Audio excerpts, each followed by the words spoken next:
When Joan Crawford died in 1977, Hollywood grieved a powerhouse who had clawed her way from obscurity to near-mythic stature.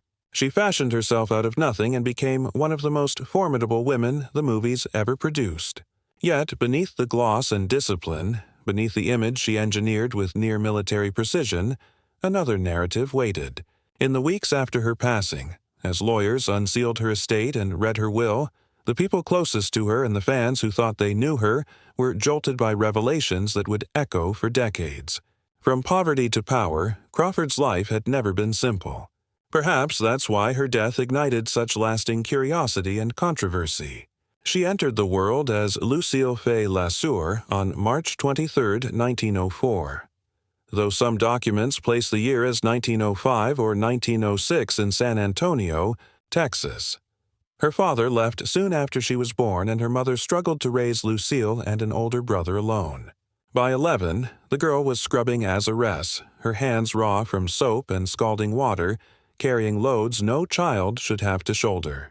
At 12, everything changed. Trying to hop a moving car, she slashed her foot on glass so badly doctors considered amputating. After 3 surgeries, she recovered. But the scare planted a lifelong dread of infection, an anxiety that hardened into a fixation on cleanliness, a trait that became part of her public mystique and later a darker note in her private life. Determined to outrun poverty, she left school early and threw herself into dance. By the 1920s, she was performing in Chicago and New York under the stage name Billy Casson. Talent scouts spotted the drive and the camera-ready presence. In 1925, MGM signed her for $75 a week and handed her a new identity, Joan Crawford. The transformation was on. Her rise was swift and unrelenting. In Our Dancing Daughters, she embodied the flapper rush of the jazz age, rehearsing until her feet bled and refusing to stop until the shot landed. By the early 1930s, she was a bona fide sensation, measuring up against Greta Garbo and Norma Shearer. On screen, she often played women who fought their way from nothing to something, fiction that tracked closely with her own climb from household drudge to Hollywood royalty. But while she thrived in public, the private sphere was fragile, riven by insecurity, broken marriages, and an iron insistence on order inside her home. Stardom, rivalries, and family shadows. By the mid-1930s, Crawford was one of MGM's brightest lights. Roles in films like Grand Hotel and Sadie McKee resonated deeply during the Great Depression. She specialized in working-class women who rise through sheer grit, a mirror of her own story and a beacon for audiences scraping by. Yet, strain gathered behind the scenes. Her rivalry with Norma Shearer was legendary. Married to studio executive Irving Thalberg, Shearer often landed prestige roles. "How can I compete with Norma when she's sleeping with the boss?" Crawford once snapped. Even so, Joan pictures frequently outgrossed Shearer's. With Greta Garbo, the dynamic was different. Garbo was enigmatic distance. Crawford was direct, relatable, tireless. Viewers who felt invisible saw themselves in Joan. Her personal life offered less stability. The first marriage to Douglas Fairbanks Jr. in 1929 ended after 4 years.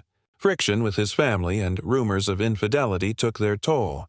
In 1935, she wed actor Franco Tone, a union of passion, public quarrels, and persistent heartbreak. She married a third time in 1942 to actor Philip Terry. Together, they adopted a son whom she later renamed Christopher after the divorce. Unable to conceive, she turned to adoption.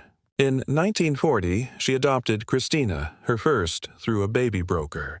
California barred single women from adopting, then later adopted Christopher and twin girls. Kathy and Cindy. The public saw the ideal glamour mother, photogenic children. Behind that tableau, fissurers widened. As the 1930s closed, her career wobbled. In 1938, she was branded box office poison, an insult that humbled even marquee names. Crawford, however, did not yield. Her ruthlessness for survival would fuel a stunning reinvention in the 1940s, a comeback that restored her crown, yet deepened the split between the steel on screen and what her children say they endured at home. Reinvention, triumph, and decline. In 1943, after nearly 2 decades with MGM, Crawford hit a wall. passed over for roles she coveted. Madame Curie went to Greer Garson. She walked. At 37, she paid $100,000 to end her contract, a move many called career suicide. Her instincts were sharper than the chorus. 2 days later, she signed with Warner Brothers for $500,000 across 3 films and, crucially, script approval. She then waited. For more than a year, she refused uninspired offers, holding out for the right part. It arrived in 1945, Mildred Pierce. She fought for it, submitting to a screen test. A humbling step for a star of her caliber, and won. The performance startled audiences and critics, and she took home the Best Actress Oscar, accepting from bed claiming illness. At 40, she was back on the throne. The victory didn't quiet her demons. She pressed on with Humoresque and Possessed, another Oscar nomination, excelling as Women Under Siege. Lonely, obsessive, sometimes self-destructive characters that hinted at her own wounds. In the 1950s, Sudden Fear earned a 3rd nomination, proof she could still command the frame in middle age. Off-screen, life unraveled. She married Alfred Steele, Pepsi Cola's CEO, in 1955. After his sudden death in 1959, she plunged into corporate duties and even sat on the board. Meanwhile, her drinking worsened. Whispers of vodka stashed in Pepsi cans trailed her. Her children would later recall that alcohol sharpened her volatility and need for control. By the 1960s, she pivoted again. Whatever Happened to Baby Jane paired her with longtime antagonist Bea Davis in a grotesque, mesmerizing duel of ruined sisters. The film revived her box office magic while the backstage feud grew notorious. Barbs, sabotage accusations, Cold Wars in full view of a fascinated industry. More horror followed, straitjacket trogue. But the authority she once wielded ebbed. Withdrawn and in faltering health, she retired quietly in the mid-1970s. When she died on May 10, 1977, at 73, the world braced for a stately farewell to a legend. Instead, it witnessed one of Hollywood's starkest estate dramas. When Crawford's will was read in 1977, it clashed violently with the image of the devoted mother she had sold to the public. Her estate, valued around $2 million, over $10 million today, was split in a way that stunned Hollywood. 2 of her 4 adopted children, Kathy and Cindy, received trust funds of $500 each and inherited personal effects, including the Mildred Pierce Oscar. Charities she supported, like the American Cancer Society and the Muscular Dystrophy Association, were also named generously. Then came the line, "No one forgot." In crisp legal phrasing with the knife edge of a personal cut, the will stated, "It is my intention to make no provision herein for my son Christopher or my daughter Christina for reasons which are well known to them." It was a public, permanent rejection. Christina, so often photographed at her mother's side, had been a fixture of the perfect family tableau. Christopher, adopted in 1943, had grown up in the same glow. Seeing their names excluded was more than financial. It was a final severing. Christina and Christopher contested the will, arguing their mother lacked capacity when she signed, citing heavy drinking, erratic behavior, and possible pressure from Kathy and her husband. The case slogged through court, airing private pain. Headlines feasted as carefully hidden family tensions spilled out. In July 1979, after nearly 2 years, a settlement arrived. $55,000 each for Christina and Christopher. Small compared to the estate and no salve for the wounds, the bitterness metastasized through Christina's memoir, Mommy Dearest, which depicted Crawford as controlling and abusive. For many, the will merely confirmed what the book accused. The flawless mother had been an illusion, and the money was only one piece.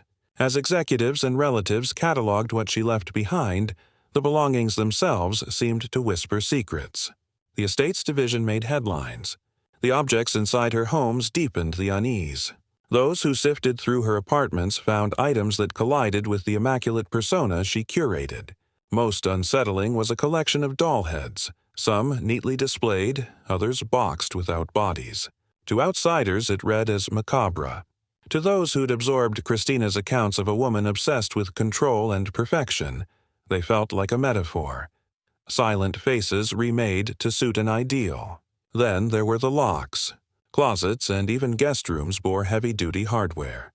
Few private homes used bolts, latches, redundancies. Some saw a desperate need to guard possessions. Others heard an echo of claims that children were confined as punishment, shut in until they complied. In what had been Christopher's room, deep claw-like scratches scored the inside of the door as if someone had tried to get out. Skeptics offered alternative explanations, but the image was hard to shake, aligning too neatly with Christina's stories. A secret safe turned up. 2, stuffed with financial papers, private letters, and photographs. Among them, according to those who saw the cash, were images capturing Crawford, far from the rigid glamour she insisted on. Unguarded moments, sometimes chaotic, that clashed with the lacquered legend. Letters hinted at grudges, scandals, and unresolved feuds, including unsent notes to Christina that suggested Crawford wrestled with guilt and resentment to the end.